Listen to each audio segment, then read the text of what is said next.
Hi നമസ്കാരം. നമ്മൾ തമിഴ്നാട്ടിലെ ശിവകാശിയിലാണുള്ളത്. അപ്പോൾ ശിവകാശിയിൽ പടക്ക നിർമ്മാണത്തിന് പ്രശസ്തമാണെന്ന് എല്ലാവർക്കും അറിയാമല്ലോ.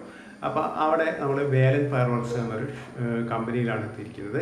അപ്പോൾ ഇവർ ഇന്നിവിടെ നിർമ്മിക്കുന്നത് ദീപാവലിക്ക് ഉള്ളൊരു പടക്ക നിർമ്മാണത്തിൻ്റെ തിരക്കിലാണ് ഇവർ. അപ്പോൾ ആ സമയത്ത് ഇവർ നിർമ്മിക്കുന്നത് നമ്മളെ മാലപ്പടക്കമല്ലേ, അതിൻ്റെ നിർമ്മാണ രീതിയാണ് ഇന്ന് നമ്മൾ കാണാൻ പോകുന്നത്. അപ്പോൾ നമുക്ക് നമ്മുടെ വീഡിയോയിലേക്ക് പോകാം. വേലവൻ ഫയർ വർക്സിലാണ് നമ്മൾ എത്തിയിരിക്കുന്നത്. നമുക്ക് ഇതിനുള്ളിലേക്ക് പോയിട്ട് പടക്ക നിർമ്മാണം കാണാം. അപ്പം ഇവരിവിടെ നിർമ്മിക്കുന്ന പടക്കത്തിന്റെ നിർമ്മാണ രീതിയാണ് വിവരിക്കുന്നത്. எனக்கு தெரிஞ்சதை வந்து உங்களுக்கு எக்ஸ்பிளைன் பண்ணுறேன். ஃபஸ்ட் வந்து பேப்பர் ரீல் வந்து இப்படி வரும், இதே மாதிரி கட்டிங் பண்ணி வரும். கட்டிங் பண்ணப்போ அதை வந்து ரோல் பண்ணி ഉരുട്ടുവാங்க. இந்த പേപ്പർസ് ഉരുട്ടും. ഈ പേപ്പർ ഈ കാണുന്നത് പോലെ റോളാക്കുന്നു. അതിനുശേഷം ഈ പേപ്പറിന് കളർ കൊടുക്കുന്നു. അടുത്തതായിട്ട് ഇവർ ഇതിൻ്റെ സൈസ് അനുസരിച്ച് കട്ട് ചെയ്യുന്നു. கலர் சாயம் பண்ணுறோம். கலர் சாயம் வைக்க பிறகு அதுக்கப்புறம் வந்து பீஸாக வந்து இந்த கட்டிங் மிஷினில் வந்து இன்றைக்கி ஆல்ரெடி கட்டிங் மிஷினில் இந்த மாதிரி வெட்டுவாங்க. இந்த மாதிரி பீஸாக வெட்டிடுவாங்க. ഓരോ പടക്കത്തിനും ഇതിന് വ്യത്യസ്തമായുള്ള സൈസുകളാണ് ഉണ്ടാവുക. അപ്പം ഇപ്പം ചെയ്തുകൊണ്ടിരിക്കുന്നത് നമ്മൾ മാലപ്പടക്കം അല്ലേ, അതിൻ്റെ സൈസിലാണ്, അതിൻ്റെ ചെറിയ നോർമൽ സൈസിലുള്ള സംഗതിയാണ് ഇപ്പം ചെയ്തുകൊണ്ടിരിക്കുന്നത്. വളയത്തിൽ വളയം എടുക്கிறாங்க. ഓക്കെ. അപ്പം ഓരോ ഐറ്റത്തിനും ഓരോ സൈസിലാണ് നമ്മൾ ഇത് നിർമ്മിക്കുന്നതെന്ന് പറഞ്ഞല്ലോ. അപ്പോൾ ഇത് ഒരു വളയത്തിൽ ഇത് അടുക്കി വയ്ക്കുന്നു. അതിനുശേഷം മണ്ണുപയോഗിച്ച് ഇതിൻ്റെ ഒരു ഭാഗം അടയ്ക്കുന്നു. இந்த பிலோ அடைச்சிடணும்.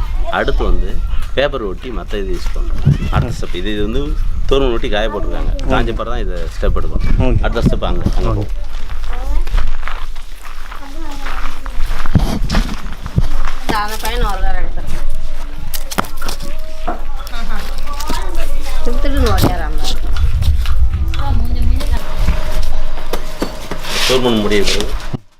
അതിനുശേഷം ഇത് ഉണക്കാൻ വെക്കുന്നു. ഉണക്കിയ ശേഷം പേപ്പർ ഒട്ടിക്കുന്നു. ഇതുപോലെ പേപ്പർ ഒട്ടിച്ച ശേഷം ഹോൾ ഉണ്ടാക്കുന്നു. ഇതിനെ ഹോൾ ഉണ്ടാക്കുന്നത് കെമിക്കൽ ട്യൂബുകളുടെ ഗ്യാപ്പിൽ വരാതിരിക്കാനാണ്. നമ്മൾ ഒരു വളയത്തിൽ അടുക്കി വെച്ചില്ലേ, അപ്പോൾ അതിൻ്റെ ഗ്യാപ്പുകൾ ഉണ്ടാവും. അപ്പോൾ അതില്ലാതിരിക്കാൻ വേണ്ടിയിട്ടാണ് ഇതിന് മുകളിലായിട്ട് ഇവർ പേപ്പർ ഒട്ടിച്ചിട്ട് അതിൽ ഹോൾ ഇട്ടിട്ട് അതിലൂടെയാണ് ഇവർ മരുന്ന് ഇതിലേക്ക് ഉള്ളിലേക്ക് ഇടുന്നത്. அதுக்கப்புறம் செகண்ட் ஆர்ட்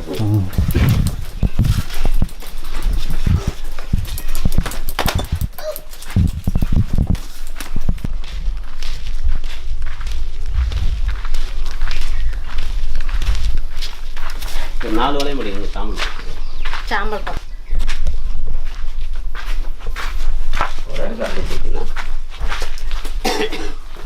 அங்கே ரெடியானது இப்போ இங்கே ரெடியானது இங்கே வந்துருச்சு. ஓகே. இதுக்கு அடுத்து வந்து தேவையான அளவுக்கு சாம்பல் போடுறாங்க. அதுக்கு மேலே தான் கெமிக்கல் போடுறாங்க. ஓகேங்க. ஏன்னா கீழே மண் இருக்கு, மண்ணுக்கு மேலே தேவையான அளவுக்கு ഇത് സാമ്പൽ நம்ம നെല്ലുമി സാമ്പൽ இருக்குல்ல. അപ്പോൾ ഈ കാണുന്ന സ്ഥലത്ത് നിന്നും നമ്മൾ നെല്ലിൻ്റെ ഉമി എന്ന് പറയില്ലേ, ഉമി പൊടിച്ചത് ഫിൽ ചെയ്യുന്നു. അത് ഇതിന് അടിയിലിടുന്നു. ഏറ്റവും അടിയിലായിട്ട് മണ്ണാണ് വെച്ചിട്ടാണ് ഇത് ബ്ലോക്ക് ചെയ്തത്. അപ്പോൾ അതിൻ്റെ തൊട്ട് മുകളിലായിട്ട് ഇവർ ഉമി ഇടുന്നു. ഈ മണ്ണും വെടിമരുന്നും തമ്മിൽ കോണ്ടാക്ട് വരാതിരിക്കാൻ വേണ്ടിയിട്ടാണ്. അപ്പം അത് കുറച്ച് നിറച്ച ശേഷം ഇത് മണ്ണും കെമിക്കലുമായിട്ട് കണക്ഷൻ ഇല്ലാതിരിക്കാൻ വേണ്ടിയിട്ടാണ് ഇങ്ങനെ ചെയ്യുന്നത്. അപ്പോൾ അതിനുശേഷം കെമിക്കൽ നിറയ്ക്കുന്നതായിട്ട് മറ്റൊരു സ്ഥലത്തേക്ക് കൊണ്ടുപോവുകയാണ്.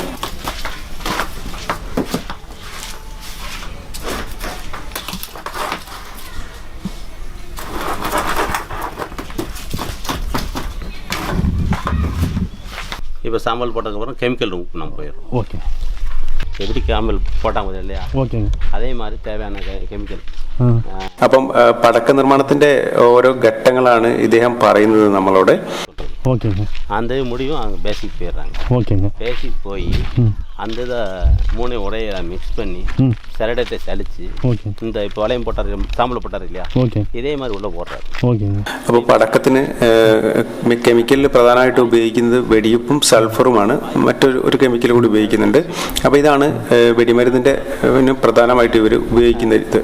അപ്പോൾ ഇത് ആവശ്യമുള്ള രീതിയിൽ മിക്സ് ചെയ്ത് ഇതിൽ ഫിൽ ചെയ്യുന്നു. கெமிக்கல் போட்டாச்சு.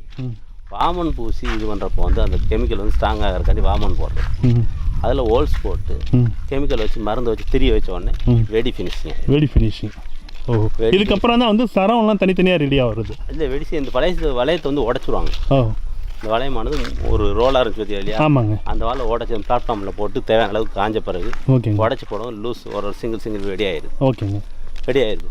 அதுக்கு பிறகு தான் தேவையான 28, 32 அதுக்கு பிறகு 100 வாழா, ஓகே, 200 வாழா, 300 வாழா, ஓகே, 600 வாழா, ஓகே, 1000 வாழா, ஓகே, 2000 வாழா, ஓகே, எல்லாம் போடுறாங்க. ஓகே.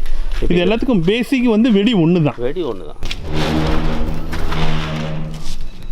அது அங்கே வளையம் செலுத்தி சாம்பல் போட்ட வரைக்கும் பார்த்தீங்க நீங்கள். ஓகேங்க. அடுத்தபடி இங்கே கொண்டு வந்துடுறாங்க. ஓகே. இங்கே கொண்டு வந்தால் வெடி உப்பு, சல்பர், 999 பவுடர், இதுதான் வெடிக்க தேவையான வெடிபொருள். அந்த 3 தேவையான அளவுக்கு மிக்ஸ் பண்ணி സലാഡ് പോട്ട് അളച്ചിട്ട്. അപ്പോൾ നമ്മൾ ഈ കാണുന്ന റൂമിൽ 2 പേരാണ് വർക്ക് ചെയ്യുക. അപ്പോൾ ഒരാൾ മിക്സ് ചെയ്യും, മറ്റേ ആൾ അതിൽ ഫിൽ ചെയ്യും. അതേ மாதிரி செலுத்துறாங்க. செலுத்தி முடிச்சிட்டு வெளியே தொட்டு இந்த இருக்கு. இது செலுத்தாத வளையம். செலுத்துறது இல்லை. இவன் கலர் சேஞ்சஸ். ஓ, இது செலுத்தாதது, இது செலுத்துறது. ஓ, இந்த கெமிக்கல் வந்து இதில் செலுத்தி. இது வந்து எப்படி சார் ஒரு டைமிங்லாம் இருக்கா சார் இந்த கெமிக்கல் மிக்சிங் அந்த மாதிரிலாம்? மிக்சிங் அதான் கெமிக்கல் மிக்சிங் டைம் வந்து 60 டிகிரி குள்ள டயத்தில் பண்ணணும். எந்த காரத்தோடு ஹீட்டுக்கு மேலே ஏறக்கூடாது. அதனால காலையில் ஒரு 10 மணிக்குள்ளே இந்த வேலையை முடிச்சா தான் எல்லா கம்பெனியுடைய ரூல்ஸ் வந்து என்ன, காலைல 10 மணிக்குள்ளே இந்த வேலையை முடிச்சாகணும். அப்போ தான் வந்து அந்த வெயிலுக்கு அந்த வேலைகள் சரியாக வரும். 10 மணிக்கு மேலே வெயிலோட இது பண்ணுறப்ப வெயிலோட தாக்கம் அதிகமாக இப்போ ஒன்று கூடவங்களாம் குறையவங்களாம். அதனால் 60 டிகிரிக்குள்ளே இருக்கிற நேரத்தில் அந்த வலையை செலுத்தி இந்த ரூமை விட்டு வெளியே வந்துடணும். இந்த ரூமில் வந்து இத்தனை பேர் தான் இருக்கணும் அப்படின்ற ரூமில் வந்து 2 பேர் தான் செய்ய முடியும். 2 பேர், ஒரு ஆள் வந்து மிக்சிங் பண்ண முடியும், ஒரு ஆள் மிக்சிங் பண்ண முடியும், ஒரு ஆள் மிக்சிங் பண்ணதை கெமிக்கல் இது போட முடியும். 2 பேர் தான் பண்ண முடியும். அதுக்கு மேலே ஆளும் உள்ளார இருக்கு.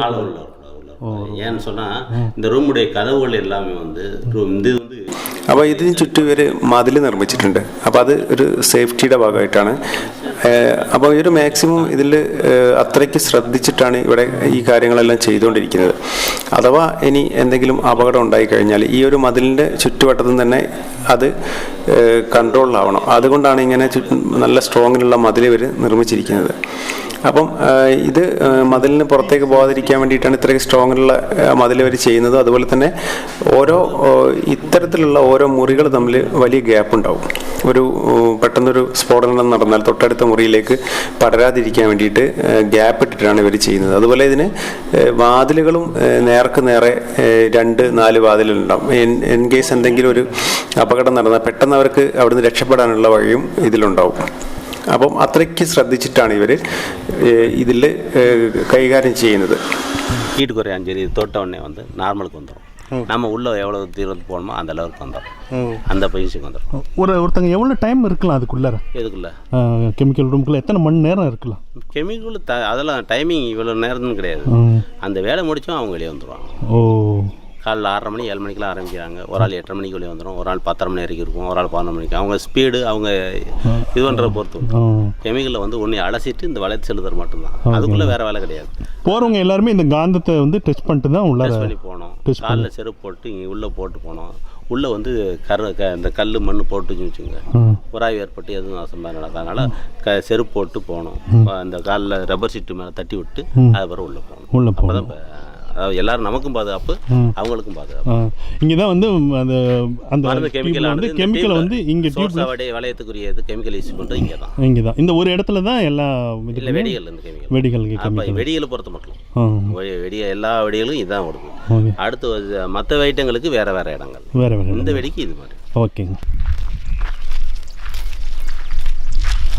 கெமிக்கல் பண்ணுறப்போ வந்து உங்களுக்கு இது இல்லாமல் இருக்கா இல்லையா, இது அது பிறகு குத்துறது மண் பூசிடுறது. ஓ, கெமிக்கலுக்கு அப்புறம் இன்னொரு வாட்டி மண் பூசுறீங்க. அப்போ தான் செட் ஆகும். ഇവർ കെമിക്കൽ ഫിൽ ചെയ്ത ശേഷം മണ്ണ് കൊണ്ട് ഇത് ഫിൽ ചെയ്യുന്നു. അത് മണ്ണ് ഉണങ്ങിയ ശേഷം അതിന് മേലെ ഇതുപോലെ ഹോൾ ഉണ്ടാക്കുന്നു. ஓ, கெமிக்கல் கொட்டுறதுக்கு முன்னாடி ஒரு தடவை கீழே வந்து பாட்டமில் மண் சேர்க்குறாங்க. அதுக்கு பிறகு வாமண் பேசு, அது தூர் மண். ஓகேங்க. இது வாய்மண். ஓகேங்க. வாய் வந்து கரெக்டாக இறுக்கியமாக இருக்கிறவங்களுக்காண்டி இந்த மண் யூஸ். ஓகே. இந்த கேப்புக்குள்ளே கரெக்டாக திரி வைக்கிறது. അതിനുശേഷം ഇവർ ഈ കാണുന്നത് പോലെ തിരി വയ്ക്കുന്നു. மருந்து எந்த அளவுக்கு இருக்குங்க இது? எது அந்த அந்த இதுக்குள்ள எப்படி ஒரே அளவாக பரவுமா? எப்படி ஒரே அளவு? அதுதான் அந்த உன்னோட தட்டி இது ஒன்று. ஓ, ஒரே அளவில் இருக்கும். திரி சொல்லலாம். ஓ, இதுக்கப்புறம் வந்து அந்த இது காஞ்சதுக்கப்புறம் திரியை எடுத்து அது காஞ்ச பிறகு எடுத்து சொல்லணும்னா தான் சரியாக வரும். ஓகே. ஈரத்தோடு சொல்லணும்னா தட்டுறப்ப அந்த திரி உருவு வந்துடும், வெடியும் தனியாக வந்துடும். ஓ, அப்போ அந்த இது வந்து ஹீட்டுக்கு வந்து நல்லா காஞ்சிடணும்.